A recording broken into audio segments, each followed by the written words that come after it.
Kannada చిత్రసీమను IT దాడులు వణికించాయి. కొన్ని గంటల పాటు ప్రముఖ హీరోలు, నిర్మాతల నివాసాల్లో జరిగిన సోదాలు కలకలం రేపాయి.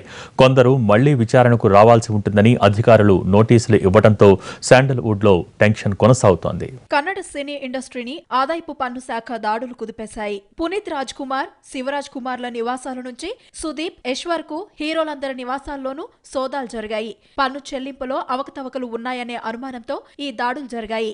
24 నుంచి 50 గంటల పాటు ఫోన్లు ఆఫ్ చేసి మరీ ప్రముఖ హీరోలు, డైరెక్టర్ల ఇళ్లల్లో జరిగిన తనిఖీలు చిత్ర పరిశ్రమలో టెన్షన్ పుట్టించాయి. పునీత్, శివరాజ్ కుమార్, యష్, సుదీప్ నివాసాల నుంచి స్వాధీనపరుచుకున్న కొన్ని ఫైళ్లు, లెక్కలు చూపని ఆభరణాలు, వెండి వస్తువుల్ని ట్రంకు పెట్టెల్లో తరలించారు.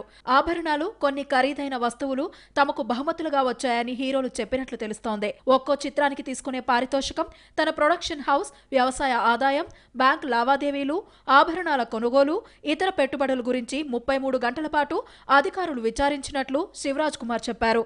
వారికి వివరణ ఇచ్చేందుకు ఎటువంటి ఇబ్బంది పడలేదని స్పష్టం చేశారు. తన నివాసం పెద్దది కావడంతో ఎక్కువ సమయం గాలింపు చేపట్టారని పేర్కొన్నారు. గత ఎన్నికల్లో జనతాదళ్ తరపున తన భార్య గీత పోటీ చేసిన తరుణంలో ఆమెతోనే ఎక్కువసేపు మాట్లాడారని తెలిపారు. సుదీప్ నివాసంలో అధికారులు 35 గంటల పాటు సోదాలు నిర్వహించారు. మరోసారి విచారణకు హాజరు కావాలని నోటీసులు ఇచ్చారు. యష్, ఆయన భార్య రాధికా పండిట్ కు వచ్చిన బహుమతుల గురించి ఆరా తీశారు. నిర్మాతలు రాక్లైన్ వెంకటేష్, విజయ్ కిరంగదూరు, జయన్న నివాసాల్లోనూ సోదాలు జరిగాయి. 50 గంటలుగా నిలిపివేసిన మొబైల్ ఫోన్లను తిరిగి ఆన్ చేసుకునేందుకు రాక్లైన్ వెంకటేష్ కుటుంబ సభ్యులకు అనుమతి ఇచ్చారు.